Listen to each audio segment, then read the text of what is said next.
깊이라고 하는 제목으로 하나님 말씀 나누도록 하겠습니다. 네, 이사야 52장 13절부터 시작되는 그 고난받는 종의 노래라고 불리는 이 시를 우리가 함께 고난 주간 동안 묵상하게 될 텐데요. 이사야 선지자는 이제 뭐 모든 선지자들이 그렇지만 그 패역한 이스라엘의 임할 심판을 예언하고 동시에 그 이스라엘의 회복에 대한 예언을 합니다. 그래서 이사야 선지자도 1장부터 계속해서 그런 동일한 메시지들을 던지는데, 특별히 이제 40장을 넘어가면서부터는 하나님께서 어떻게 이스라엘 백성들을 구원하실 것인지에 대해서 더 구체적인 이야기들을 합니다. 어떻게 이스라엘이 회복될 것이고, 어떻게 성전이 다시 재건될 것이고, 어떻게 열방에 하나님의 빛이 비추게 될 것인가, 그것을 이제 여호와의 종이 그 일을 하게 될 것이다, 이렇게 얘기하는데요. 이 여호와의 종이 누구인가에 대해서 많은 신학자들이 이제 연구를 하는데, 어떤 사람들은 이스라엘 백성들을 가리킨다고 말하기도 하고, 또 이스라엘 백성들 중에 탁월한 어떤 선지자를 가리킨다라고 말하는 사람도 있습니다. 그러나 우리는 너무나 당연히 아시다시피 그 고난받는 종, 이스라엘의 회복을 가져오는 종이 궁극적으로는 예수 그리스도라고 하는 사실을 알 수 있습니다. 그래서 사실은 이제 구약의 예언이긴 하지만 이 예언을 따라 우리의 구원자가 되신 예수 그리스도의 모습을 이 선지자의 글을 통해서 알 수가 있게 되는 것이고, 사실 생각해 보면 이것은 굉장히 놀라운 일이 아닐 수 없습니다. 예수님이 태어나시기도 전에, 이 땅에 오시기도 전에 이사야 선지자의 입술을 통해서 예수님이 예언됐고, 그 모습으로 우리에게 오셔서 이스라엘뿐만 아니라 정말 온 세상을 구원하시는 예수 그리스도를 우리에게 알게 하신다는 것은 굉장히 놀라운 일이라고 할 수 있는데, 제가 여러분들에게 그런 신학적인 이야기를 드리려고 하는 것은 아니고, 이 본문의 위치들을 좀 설명드리고 싶었고, 이제 이것이 5개의 연으로 구성된 시로 구성되어 있다는 것, 그리고 우리가 5일간 이 3년으로 3개의 절로 구성된 한 연식 5개 15절을 살펴보려고 하고 있고, 금요일 날은 제가 설교를 하지 못하기 때문에 주일 날 제가 마지막 5번째 구절을 설명할 예정입니다. 어쨌든 오늘 첫 번째 단락을 통해서 깊이라고 하는 제목으로 하나님 말씀 나누려고 하는데, 이 첫 번째 단락에서 소개하고 있는 종의 모습, 그 종의 모습은 우리에게 무엇을 교훈하시고자 하는 것인가, 그것을 살펴보려고 하는 것입니다. 특별히 그 여호와의 종은 이제 오늘 단락에서 고난받는 종의 모습으로 우리에게 나타나시는데요. 이 고난받는 종의 모습을 보면서 우리가 이제 5일에 걸쳐서 무엇을 질문할 거냐면, 왜 여호와의 종은 고난받으시고 또 여호와의 종은 왜 고난받으실 수밖에 없었는가, 그것을 질문하려고 하는 것입니다. 그리고 오늘 이 단락에서 우리는 그 해답을 조금 찾을 수 있는데, 그것은 바로 예수님께서 걸으시는 길이 깊은 길이기 때문이다 라는 것입니다. 오늘 본문 13절을 보면 13절에 그 본문이 어떻게 시작하냐면, 보라 내 종이 형통할 것이다, 이렇게 시작합니다. 여기서 말하고 있는 형통이라고 하는 것은 지혜롭게 행한다, 이런 말입니다. 그래서 이 단어를 어떤 곳에서는 지혜롭게 행하는 것으로 번역하는 것도 있습니다. 그러니까 매우 지혜로워서 그 일을 행하는 것이 성공적일 수밖에 없게 된다라는 의미고, 결국 이것은 성공적이다라는 의미와 또 그가 가진 목적을 반드시 이룬다, 이런 의미를 포함하는 말입니다. 그러니까 보라 내 종이 형통할 것이다 라고 하는 말은, 보라 내 종이 반드시 자신이 가지신 목적을 이룰 것이다, 너무나 지혜로워서 그 지혜로 행하기 때문에 그 일을 반드시 이룰 것이다, 이런 의미가 그 안에 담겨 있는 것이죠. 그리고 그 일의 성취로 인해서 일어나는 결과를 그 이후에 얘기하는데, 그것은 뭐냐면 받들어 높이 들려서 지극히 존귀하게 될 것이다. 그러니까 여호와의 종은 너무나 지혜롭게 행하심으로 반드시 자신의 뜻을 이루게 되는데, 그렇게 함으로써 반드시 높이 들려져서 지극히 높임받게 될 것이다, 이렇게 말한다는 거죠. 근데 여기서 놓치지 않아야 되는 것은 뭐냐면, 그가 높이 들려서 존귀하게 된다는 거예요. 그러니까 자기가 얼마나 존귀한 존재인지를 증명한다는 것이 아니라 그가 높이 들려서 존귀하게 된다는 것입니다. 내가 얼만큼 존귀합니다, 내가 얼만큼 대단합니다 라고 자신을 증명하고 광고하는 방식으로 자신을 증명하지 않고, 이 여호와의 종, 고난받는 종은 높이 들려져서 지극히 높임 받게 되는 형식으로 높아지게 되는 것입니다. 그러니까 이 여호와의 종은 증명되시기까지 고난의 길을 걸으시는 분이라는 것을 우리가 알 수 있는 거죠. 그리고 그것이 증명될 때까지 그 길을 묵묵히 걸어가신 분이라는 것을 알 수 있게 된다는 것입니다. 그분의 지혜는 어떻게든지 내가 나의 높음과 영광을 드러내야겠다 라는 방식으로 사용되는 것이 아니라, 그것은 드러나게 되어지는 것이기 때문에 나는 드러날 수밖에 없는 길을 간다 라는 방식으로 예수 그리스도가 걸으셨다라는 것을 우리에게 알려주는 것입니다. 우리는 광고가 없이는 뭐가 중요하고 뭐가 대단한 것인지 알 수 없는 세상에 살죠. 그죠? 그래서 많은 광고 속에 살고 있기 때문에 광고 많이 되는 게 좋은 물건, 광고 많이 되는 것이 좋은 것이다라고 생각하는 그런 시대에 살고 있습니다. 그러니까 점점 우리는 이런 길을 걸어가는 분을 발견하기 어려운 시대에 살아가고 있는 것입니다. 자신의 가치를 증명하거나 자신의 가치가 얼마나 대단한 것인지를 보여주지 못하면 결코 주목받을 수 없는 이 세상에서 예수께서 걸어가신 길이라고 하는 것은 결코 발견되기 어려운 길이고, 그 길은 주목되지 않는 길입니다. 그리고 우리는 점점 그런 시대에 살아가고 있기 때문에 예수께서 걸어가신 길은 점점 이해받을 수 없고 발견되지 못하는 시대에 살아가게 되는 것입니다. 그래서 우리는 그분의 길이 늘 의심받는 길이라는 것을 알 수 있습니다. 도대체 왜 저런 길을 걸어갈까? 왜 도대체 저런 선택을 하는 것일까? 바로 그런 길을 예수님은 계속 걸어가신다는 것이죠.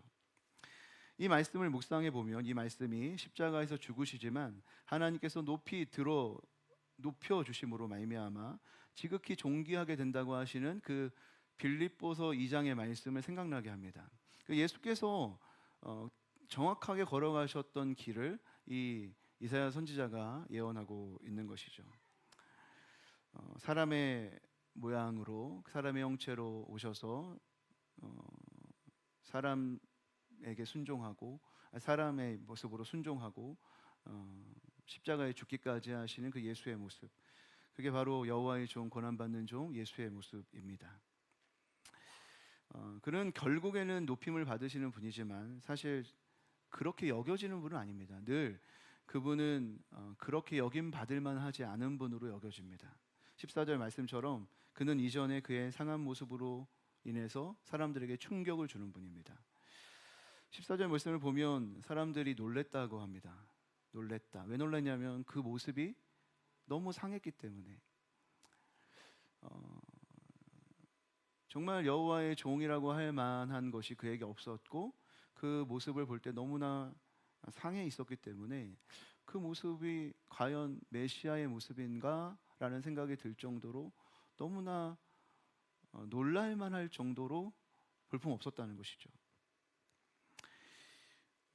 이 놀랐다라고 하는 말은 산산조각이 나다라는 말이고, 이 광경을 봤을 때 뭔가 이렇게 토할 정도로 너무나 충격적이다라는 의미를 사용할 때 쓰는 단어입니다. 그러니까 예수님의 그 모습, 예수님이 그들 앞에 나타났을 때 모습이 어떤 모습이었냐면 정말 너무 이렇게 눈을 뜨고 볼 수 없을 것 같은 모습. 우리가 영화 같은 데 보면 예수님이 십자가에서 이게 달려서 고통당하시면서 막 고난당하실 때 모습을 묘사하잖아요. 그 모습 보면 막 너무 막 참혹하잖아요. 그리고 막 그걸 묘사하고 막 그 장면을 보면 뭐 눈을 이렇게 볼 수 없을 정도로. 제가 그 영화를 우리 와이프랑 봤나? 또 딴 사람이랑 봤나 모르겠네. 근데 옛날이라 그게 만약 맞아 봤을 것 같아. 농담이에요, 여러분. 오해하지 마시고. 근데 그 봤을 때 막 이렇게 봤던 기억이 나요. 막 이러면서 봤던 기억이 나요. 저희 못 봐요. 너무나 그 묘사가 참혹해가지고. 못 보는데 그 모습이 딱 그 놀랄 만큼 너무 막 토할 만큼 너무나 그 몰골이 상해 있었다라는 것이죠.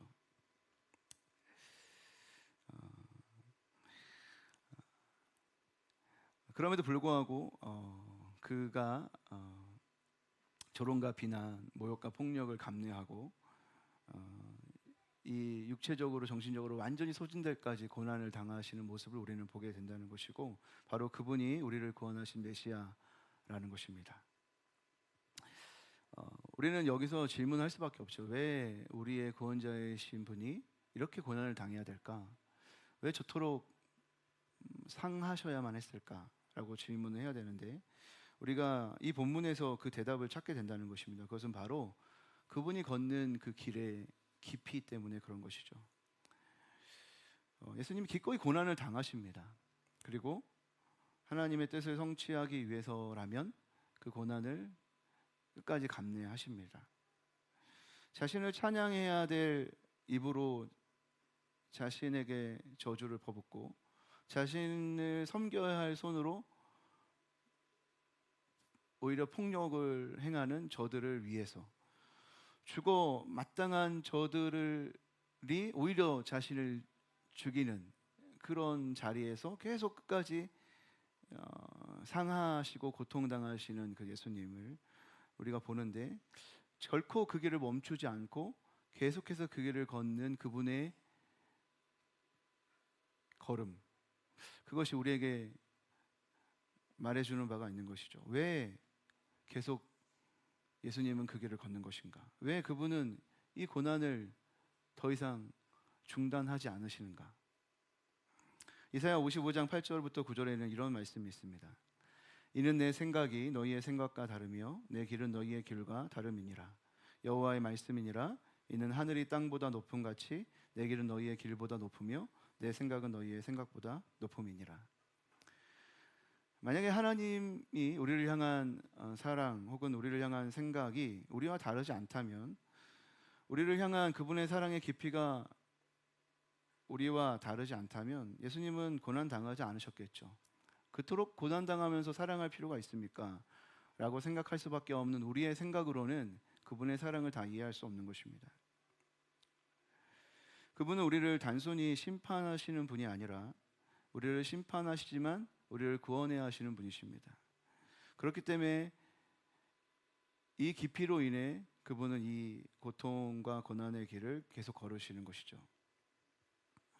우리는 고난당할 때 그분을 의심합니다. 그분의 사랑을 의심하고 그분이 왜 나에게 이런 고난을 주시냐고 항변합니다. 우리를 사랑하신다고 하면서 왜 저를 이런 고난에 두십니까? 어떻게 나를 사랑한다고 하시면서 이렇게 고통당하는 저를 가만두고 보십니까? 우리는 그런 이야기들을 많이 합니다. 그러나 우리가 오늘 예수님을 바라보면서, 십자가를 지는 예수님을 바라보면서 이것이 가능하다는 것을 알게 됩니다. 물론 그것은 사실 우리의 생각 속에서 잘 이해되는 일이 아닙니다. 어떻게 사랑하는 사람에게 고난을 줄 수 있는가? 어떻게 사랑하는 사람이 고난당하는, 사랑하는 사람의 고난을 지켜보고만 있을 수 있을까? 그것은 결코 이해할 수 있는 일이 아니죠. 그러나 예수님이 십자가에 달리시고 그 고난의 길을 걸어가시는 동안 하나님을 생각해 보면, 예수님을 생각해 보면 이 질문에 우리는 어느 정도 대답할 수가 있습니다. 우리가 겪고 있는 모든 현상이 모든 것을 말해주는 것이 아닙니다. 그리고 그 모든 것이 우리로 하여금 모든 것을 판단할 근거를 주는 것이 아닙니다. 현실이 아무리 어둡다 할지라도 여러분, 이 현실의 어두움은 영원하지 않을 것이라는 것을 우리는 알아야 합니다. 우리에게 일어난 일들의 의미라는 것이 우리가 전부 알 수 있는 것이 아닙니다. 어떻게 이것이 사랑이 아니라고 우리가 말할 수 있겠습니까? 그리스도께서 십자가에서 고난당하시는 것을 보시면서 어떻게 우리에게 있는 이 고난은 사랑이 아니라고 말할 수 있겠습니까? 우리는 예수를 보면서 깨달아야 합니다. 이 어둠의, 지륵 같은 어둠의 현실 속에서도 빛이 있다는 사실을, 또 진흙 속에서도 진주를 발견할 수 있다는 사실을 우리는 봐야 하는 것입니다. 고난의 시간 속에 우리는 주저앉을 수 없습니다. 그 시간 안에 우리에게 예비하신 보물을 발견할 수 있어야 합니다. 우리는 충격과 충격 사이에 삽니다. 15절에 보면 사람들은 놀라게 됩니다. 도저히 일어날 수 없을 것 같은 일들이 일어남으로 인해서 15절에 사람들은 놀랍니다. 그 상했던 자, 그 비천했던 자가 이토록 높임을 받을 수 있단 말인가. 그들은 더 이상 입을 열 수 없을 만큼 충격기에 빠지게 되고, 그 비천했던 분의 높아짐으로 인해서 더 이상 말을 할 수 없게 됩니다. 도저히 깨달을 수 없었던 것, 그 당시 그들이 살아갔던 세상에서는 절대로 깨달을 수 없었던 것을 비로소 깨닫게 됩니다. 메시아의 상함으로 인해 놀랐던 자들이 마지막 날 놀라게 될 것입니다. 우리도 마찬가지죠. 우리도 결국 그분을 보고 놀라게 될 것입니다. 마지막 날에 고난받던 종이 영광의 모습으로 다시 오실 때 그를 조롱하던 사람들의 입술이 다물어지고 깨닫지 못했던 자들이 다 깨달을 때 우리도 함께 놀라게 될 것입니다. 은혜로 예수를 나의 주 나의 하나님으로 고백하고 살아가도 늘 고난받는 종 예수 그리스도는 우리의 욕망 때문에 숨겨집니다. 예수님을 세상이 환영하지 않기 때문에 세상에서 환영받고 싶은 우리는 그분이 숨겨지는 것을 보지 못하고 느끼지 못합니다. 그러므로 우리는 그분과 함께 이 깊은 길을 걸어가기를 다시 다짐할 수 있어야 합니다. 얕은 생각으로는 그리스도의 제자가 될 수 없고 십자가의 길을 걸을 수 없습니다. 여러분, 심판은 쉬운 것입니다. 잘못한 사람을 벌하는 것은 쉬운 거예요. 그 심판의 길을, 단순히 심판의 길을 걸으셨다면 예수님은 고난당할 이유가 없습니다. 깔끔하게 심판하는 길을 걷기 원하신다면 그럴 일을 할 필요 없죠. 심판해야 했지만 그들을 구원해야 했어요. 그 길은 너무나 깊은 길이고 설명할 수 없는 길입니다. 우리에게는 사실 사람들로 하여금 늘 질문을 받아야 하는 길입니다. 왜 그렇게 사시죠? 왜 그렇게 그런 선택을 하시는 것이죠? 만약 우리가 예수를 따르고 예수가 걸어갔던 이 깊은 길을 걸어간다면 사람들은 우리에게 늘 그런 질문을 하게 될 거예요. 왜 그 정도의 고난을 당하셔야 되는 거예요? 왜 그런 답답한 길을 계속 걸어가시죠? 설명할 수도 없고 이해할 수 없는 길을 걸어가는 것입니다. 그렇기 때문에 우리는 이 길을 걸어가기 위해 그분이 걸어가신 길의 깊이를 늘 깨달을 수 있어야 하고 바라볼 수 있어야 합니다. 그래야 고난 속에서 길을 잃지 않을 수 있습니다. 고난 속에서 헛된 세상의 욕망과 화려한 영광에 내 마음을 빼앗기지 않을 수 있습니다. 부디 우리가 걷는 길이 그분이 걷는 깊은 길이기를 주님의 이름으로 축복합니다. 그래서 예수님의 상하심으로는 놀래도 그분이 다시 오는 날에는 놀라지 않기를 바랍니다. 그분이 다시 올 때는 너무나 기쁘게 그분의 오심을 환영할 수 있게 되기를 주님의 이름으로 축복합니다.